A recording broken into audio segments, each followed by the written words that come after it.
মৰমৰ ষ্টুডেণ্টছ, আজি আমি কৰিম ক্লাছ 12 মেথছ চেপ্টাৰ নম্বৰ 12 বৃত্ত সম্বন্ধনীয় কালি। তো ষ্টুডেণ্টছ অনুশীলনী 12.1 1 নম্বৰ আৰু 2 নম্বৰ অংক দুটা কৰিছোঁ। আজি আমি তোমালোকক কুৱেশ্যন নম্বৰ 3টো সমাধান কৰি দিম। চাবা কুৱেশ্যন নম্বৰ 3 কি কৈছে চাবা। এখন ঘূৰণীয়া আকৃতিৰ ধনুকাৰৰ লক্ষ্য কেন্দ্ৰৰ পৰা বাহিৰলৈ 5টা নম্বৰ পোৱা অংশ ক্ৰমে সোণালী, ৰঙা, নীলা, কলা আৰু বগা ৰঙেৰে চিহ্নিত কৰি চিত্ৰ 12.3 আঁকি দেখুওৱা হৈছে। এইটো হ'ল কি চিত্ৰ?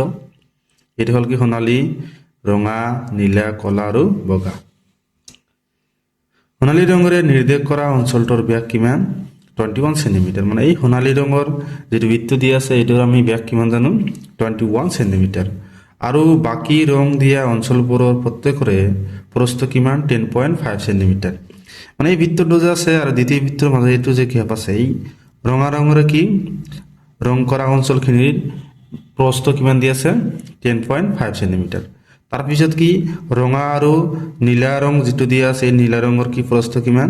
10 সেন্টিমিটাৰ, 5 সেন্টিমিটাৰ। সকলোবোৰ সেম, বগা কলা সকলোবোৰ সেম দি আছে। তাৰপিছত ৰং দিয়া অঞ্চল প্ৰত্যেকৰে কালি নিৰ্ণয় কৰা। মানে এই ৰং দিয়া অঞ্চলখিনিৰ কালি উলিয়াব কৈছে। বগা, কলা, নীলা, ৰঙা আৰু সোণালী। চাবাইষ্ট্ৰছ আমি কি কৰিম? প্ৰথমত এই সোণালী বৃত্তৰ কালি উলিয়াম, তাৰপিছত ৰঙা বৃত্তৰ কালি উলিয়াম। ৰঙা বৃত্তৰ কালিৰ পৰা সোণালী বৃত্তৰ কালি যদি মাইনাছ কৰি দিয়া, এই ৰঙা অঞ্চলৰ কি কালিটো ওলাই যাব। তো চাবাইষ্ট্ৰছ আমি তোমালোকক কৰি দিম। তো চাবাইষ্ট্ৰছ এইটো আমাৰ কি চিত্ৰ দি আছে? সোণালী বৃত্তৰ ব্যাস কিমান দি আছে? 21 সেন্টিমিটাৰ। ব্যাসাৰ্ধ কিমান হ'ব? 10.5 সেন্টিমিটাৰ। তেনেহ'লে দ্বিতীয় বৃত্তৰ ব্যাসাৰ্ধ কিমান হ'ব? ইয়ালৈকে ইয়াৰ পৰা কিমান দি আছে? 10.5 সেন্টিমিটাৰ। তেনেহ'লে কিমান হ'ব? 10.5 আৰু 10.5 যোগ কৰিলে কিমান হ'ব? 21 সেন্টিমিটার। প্রথম বৃত্তর ব্যাসার্ধ কিমান হল? 10.5 সেন্টিমিটার। দ্বিতীয় বৃত্তর ব্যাসার্ধ কিমান হ'ব? 21 সেন্টিমিটার। তাৰপিছত ইয়ালৈকে কিমান হৈছে? 21 সেন্টিমিটাৰ। তাৰপিছত ইয়ালৈকে যোগ কৰি দিয়া কিমান আছে? 10.5। 21 ৰ লগত 10.5 যোগ কৰি দিয়া কিমান হ'ব? 31.5। তাৰপিছত ইয়ালৈকে কিমান হ'ল? 31.5। ইয়ালৈকে যোগ কৰি দিয়া কিমান হ'ব? 10.5 টো যোগ কৰি দিয়া কিমান হ'ব? 42। ইয়ালৈকে কিমান হ'ল? 42 সেন্টিমিটার। এইটো কি হ'ল? চতুৰ্থ বৃত্তৰ ব্যাসাৰ্ধ। তাৰ পঞ্চম বৃত্তৰ ব্যাসাৰ্ধ কিমান হ'ব? ইয়াৰ লগত তুমি 10.5 টো যোগ কৰি দিয়া, তেনেহ'লে কিমান হ'ব? 52.5 সেন্টিমিটাৰ। এইটো হ'ল কি পঞ্চম বৃত্তৰ ব্যাসাৰ্ধ। তো চাবাইষ্ট্ৰছ এইটো আমি লিখিম। এতিয়া তোমালোকক অংকটো কৰি দিম। তো চাবাইষ্ট্ৰছ আমাক কিমান দিয়া আছে? যে দিয়া আছে আমি লিখিম। দিয়া আছে কি? সোণালী বৃত্তৰ ব্যাসাৰ্ধ। সোণালী বৃত্তৰ ব্যাস। সোণালী বৃত্তৰ ব্যাস আমি কিমান জানো? ডায়ামিটাৰ ডি জানো। 21 সেন্টিমিটাৰ দি আছে। তাৰপিছত আমি কি কৰিম? ব্যাস কিমান পাইছি? 21 সেন্টিমিটাৰ। তেনেহ'লে ব্যাসাৰ্ধ লিখিবা। ব্যাসাৰ্ধ মানে আমি কিমান জানো? আৰণ কিমান জানো আমি? ব্যাসৰ কি আধা, মানে 21 আধা কিমান হ'ব? 10.5 সেন্টিমিটার। তো স্টুডেন্টস আমি কিমান পাইছো? সোণালী বৃত্তৰ ব্যাসাৰ্ধ আমি কিমান পাইছো? 10.5। এইটো আমি কিমান জানো? R1। তাৰপিছত এতিয়া আমি কি কৰিম?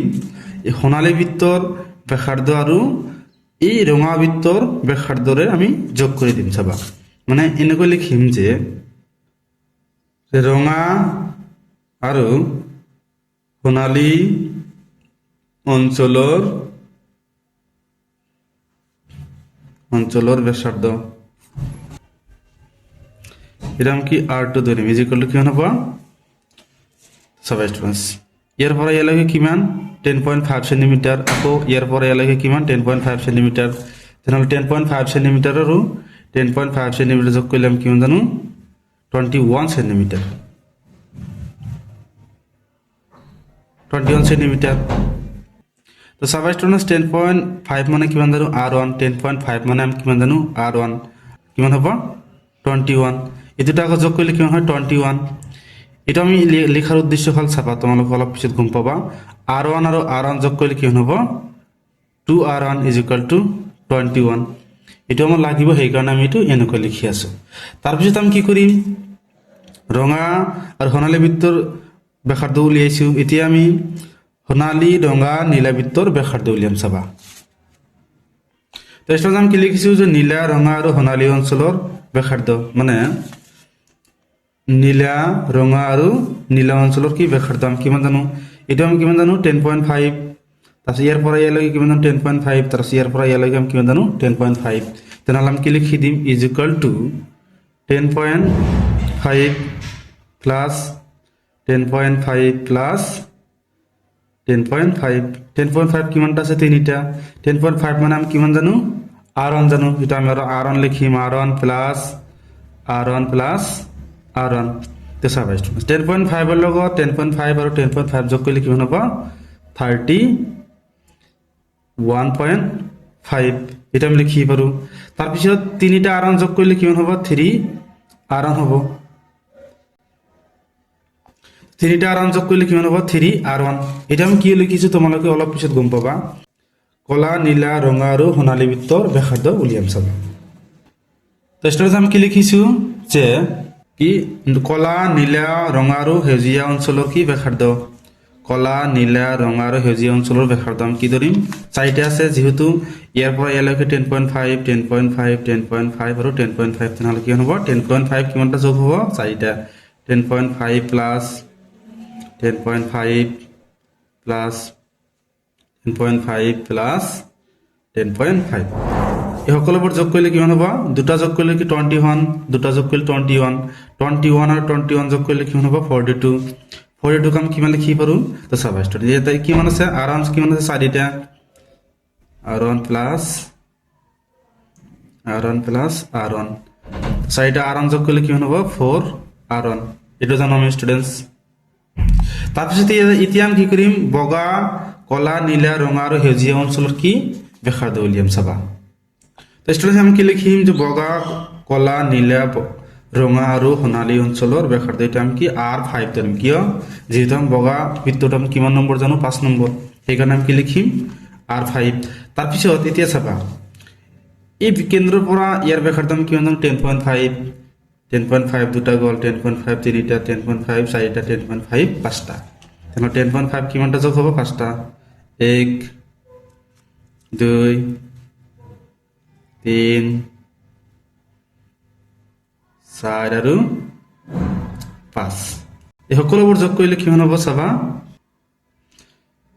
52 কিমান হ'ব 5 তো চাবা স্টুডেন্টস r1 ইয়াত কিমানটা আছে r1 মানে কি 10.5 মানে আমি কিমান জানো r1 জানো তো কিমানটা আছে পাঁচটা তেনেহ'লে আমি কি লিখি পাৰো 5 r1 লিখি পাৰো এইবিলাক কিয় লিখি আছো তোমালোকে অলপ পিছত গম পাবা চাবা তো চাবা স্টুডেন্টস এতিয়া আমি কি কৰিম সোণালী বৃত্তৰ কালি উলিয়াম এই বৃত্তটোৰ আমি কি কালি উলিয়াম এই সোণালী বৃত্তৰ কালি উলিয়াৰ পিছত আমি মানে এই দ্বিতীয় বৃত্তৰ কালি উলিয়াম দ্বিতীয় বৃত্তৰ কালি উলিয়াৰ পিছত দ্বিতীয় বৃত্তৰ পৰা প্ৰথম বৃত্তৰ কালি মাইনাস কৰি দিম এই ৰঙা অঞ্চলৰ কালিখিনি ওলাই যাব তো চাবা স্টুডেন্টস আমি কি উলিয়াই দিম আমি বৃত্তৰ কালি কি জানো পাই r স্কয়াৰ তো স্টুডেন্টস চাবা আমি সোণালী বৃত্তৰ ব্যাসাৰ্ধ কিমান ধৰিছো r1 তেনেহ'লে এটা আমি কি দিম r1 তো স্টুডেন্টস এতিয়া আমি কি কৰিম যে এই ৰঙা ৰঙৰ অঞ্চলৰ কি কালিটো উলিয়াম কি কৰিম প্ৰথম বৃত্তৰ কালি পাইছো দ্বিতীয় বৃত্তৰ কালি পৰা আমি কি মাইনাস কৰি দিম চাবা এটা আমি কিমান ধৰিম a2 ইজ ইকুয়াল টু আমি কিমান জানো পাই r2 স্কয়াৰ যেহেতু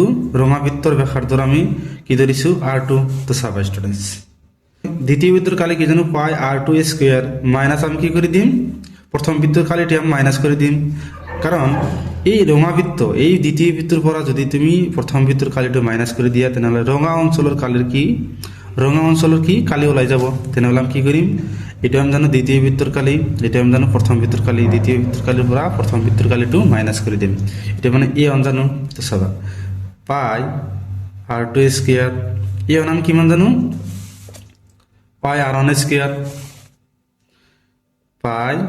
r1 স্কয়াৰ তাৰপিছত চাবা students r2 is equal to আমি কিমান জানো r2 চাবা r2 ইজ ইকুয়াল টু আমি কিমান জানো 2r1 সেই কাৰণে আমি এইবোৰৰ এনেকৈ লিখিছো 2r1 চাবা পাই কমন লোৱা ইয়াত কিমান থাকে r2 মানে আমি কিমান জানো 2r1 স্কয়ার মাইনাস পাইটো কমন লৈছো r1 স্কয়ার চাবা পাই ইনটু 2 কে স্কয়ার করলে আমি কি জানো 4 r1 কে স্কয়ার করলে কি হবে r1 square minus r1 square চাবা পাই ইন্টু 4টার পর এটা মাইনাস করলে কিমান হব 3টা 3 r1 স্কয়ার তো চাবা এটা আমি কিনে লিখি পাৰো এনেকৈ 3 পাই r1 স্কয়াৰ চাবা এইখিনি যেগুলো আমি আকৌ কি লিখি পাৰো এইখিনি যেগুলো আমি a1 লিখি পাৰো কাৰণ এইখিনি মানে আমি কিমান জানো a1 চাবা a1 যেগুলো আমি কি জানো পাই r1 স্কয়ার তাহলে এইখিনি যেগুলো আমি কিমান লিখিম a1 3 ইনটু a1 এটা তো আমাকে সাইডে লিখি দিব পৰা যে অনৰ পৰা কি লিখিবা অনৰ পৰা তো চাবা a1 আকৌ আমি কিমান জানো a1 যেগুলো আমি কিমান জানো 346.5 এখানে আমি 3 ইনটু 346.5 সেন্টিমিটার স্কয়ার এটা আমি জানো তাৰপিছত এইটো পূৰণ কৰিলে কিমান হ'ব চাবা ষ্টুডেন্টস 1039.5 সেন্টিমিটাৰ স্কয়াৰ এটা হল কি ৰঙা ৰঙেৰে নিৰ্দেশ কৰা অঞ্চলৰ কি কালি ওলাই গল এতিয়া আমি নীলা ৰঙেৰে নিৰ্দেশ কৰা অঞ্চলৰ কালি উলিয়াম চাবা এতিয়া আমি কি কৰিম নীলা ৰঙৰ মানে তৃতীয় বৃত্তৰ পৰা দ্বিতীয় বৃত্তৰ কালি আমি কি কৰি দিম মাইনাস কৰি দিম ওলাই যাব তো ষ্টুডেন্টস এটা আমি কি ধৰিম নলা তো ষ্টুডেন্টস এটা আমি নীলা ৰঙেৰে নিৰ্দেশ কৰা অঞ্চলৰ কালি আমি কি ধৰিম a3 যেগুলো আমি কিমান জানো পাই r3 স্কয়ার r3 কি লিখিছে যেহেতু আমার তৃতীয় বৃত্তর ব্যাসার্ধ মাইনাস তৃতীয় বৃত্তর পর আমি দ্বিতীয় বৃত্তর কালি মাইনাস করে দিম পাই r2 চাবা পাই2 কমন লৈ লোৱা কিমান থাকে r3 square minus r2 square চাবা স্টুডেন্টস r3 মানে আমি কিমান জানো r3 is equal to r3 is equal to 3r1 জানো আৰু r2 মানে আমি কিমান জানো r2 মানে আমি কি 2r1 জানো এটা আমি বহাই দিম এটা আমি কিমান জানো 3r1 স্কয়ার মাইনাস r2 মানে কিমান জানো 2r1 স্কয়ার চাবা পাই এটা স্কয়ার কৰিলে কিমান হ'ব 9r1 স্কয়াৰ এটা স্কয়াৰ কৰিলে কিমান হ'ব 4r1 স্কয়ার 9 এর পর 4 মাইনাস করলে কি হবে পাই 5 r1 স্কয়ার এরপর এর পিছতে আমি কি লিখিম চাবা তো স্টুডেন্টস যেটা আমি কি লিখি পারো a3 ইজ ইকুয়াল টু 5 পাই r1 স্কয়ার এটা আমি এনেকৈ লিখি পারো তারপরে তোমালোকে এইখিনি যেগুলো আমি কিমান লিখি পারো a1 5 ইনটু a1 এটা তোমালোকে লিখি দিব পারা 1 এর পৰা তো স্টুডেন্টস যেটা আমি কি লিখি পারো এরপর আমি লিখি পারো a1 is equal to pi r1 পিছে চাবা a1 মানে আমি কিমান জানো 5 ইনটু 346.5 সেন্টিমিটার স্কয়ার এটা তুমি অনৰ পৰা লিখি দিব পাৰা অনৰ পৰা এটা আমি কিমান জানো অনৰ পৰা লিখিছো এই যে কেন্দ্ৰে আছে অনৰ পৰা এইটো 346.5 সেন্টিমিটার স্কয়ার সাবস্টেন্স এটা পূরণ করলে কিমান হবে তোমার এটা পূরণ করলে কিমান হবে 1732.5 সেন্টিমিটার স্কয়ার মানে নীলা রঙের নির্দেশ করা অঞ্চলের কালি কিমান হবে 1732.5 সেন্টিমিটার স্কয়ার এতিয়া আমি কলা রঙের কি নির্দেশ করা অঞ্চলের কালি উলিয়াম চাবা সাবস্টেন্স আমি কলা রঙের নির্দেশ করা অঞ্চলের কালি আমি কিমান ধরিম r4 যেহেতু 4 নম্বর জানো 4 নম্বর বৃত্তর কালি পুরা 3 নম্বর বৃত্তর কালি মাইনাস করে দিন তাহলে পাই r4 স্কয়ার মাইনাস পাই r3 স্কয়ার সাবস্টেন্স পাই কমন ললে ইয়াত কাম কি পাই 4 আমি পাই 2 কমন লম r4 মানে আমি কিমান জানি স্টুডেন্টস 4r1 ডি স্কয়ার বহাই দিয়া মাইনাস পাই 2 কমন লইছে 3r1 মানে কিমান জানো 3r1 স্কয়ার তারপিছত আমি পাই এটা স্কয়ার করে দিয়া 4 কে স্কয়ার করলে 16 আর 1 কে স্কয়ার করলে স্কয়ার 3 কে স্কয়ার করলে 9 আর 1 কে স্কয়ার করলে স্কয়ার 16 এর পর 9 মাইনাস করলে কিমান থাকে 7 আর 1 স্কয়ার এটা আমি না কইলে কি পারো 7 পাই আর 1 স্কয়ার এইখানে যে করলাম কিমান লিখি পারো a1 এইখানে যে করলাম কিমান লিখি পারো a1 7 into a1 is equal to কিমান জানো 7 into 346.5 সেন্টিমিটার স্কোয়ার এটা তোমালোকে অনৰ পৰা লিখি দিব পাৰা অনৰ পৰা লিখিছো আমি এটা পূৰণ কৰিলে কিমান হ'ব 2425.5 সেন্টিমিটার স্কোয়ার এটা আমার কি কলা রঙের নির্দেশ করা অঞ্চলের কালি লাস্ট আছে কি বগা রঙের নির্দেশ করা অঞ্চলের কালিটো উলিয়াম চাবা তো স্টুডেন্টস বগা অঞ্চলের কালি আমি কি ধরিম a5 ইজিক্যাল টু a5 এর কালি আমি কি জানো পাই r5 স্কয়ার আমি পঞ্চমটোর পৰা আমি চতুৰ্থটো কি মাইনাস কৰে দিম মানে পাই r4 স্কয়াৰ স্টুডেন্টস আমি পাইটো কমন লব পাৰো তেনেহলে কিমান থাকে r5 square minus r4 square r5 মানে আমি কিমান জানো 5r1 স্কয়ার মাইনাস r4 মানে কিমান জানো 4r1 স্কয়ার তো সবা পাই 5 স্কয়ার কৰিলে কিমান হ'ব 25r1 স্কয়াৰ 4 স্কয়াৰ কৰিলে কিমান হ'ব 16r1 স্কয়াৰ 25 এৰ পৰা 16 মাইনাস কৰিলে কিমান হ'ব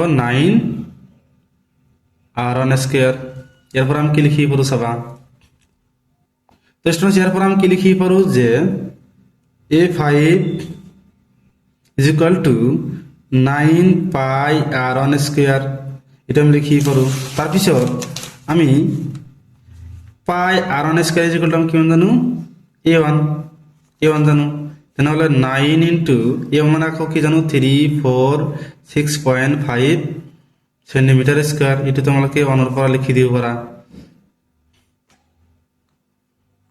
অনৰ পৰা এটা পূৰণ কৰিলে কিমান হ'ব চাবা তো স্টুডেন্ট এটা পূৰণ কৰিলে কিমান হ'ব 3118.5 সেন্টিমিটাৰ স্কয়াৰ এটা হল কি বগা অঞ্চলেৰে নিৰ্দেশ কৰা অঞ্চলৰ কালি আমি প্ৰত্যেকটো ৰঙেৰে ৰং কৰা অঞ্চলৰ কালি উলিয়াইছো এটা আমাৰ হ'ব লাষ্ট এলাকি হ'ব কি উত্তৰ তো স্টুডেন্টস ভিডিওটো ভাল লাগিলে চ্যানেলটো সাবস্ক্ৰাইব কৰি দিবা আৰু তোমাৰ মতামত জনাবা থ্যাংক ইউ স্টুডেন্টস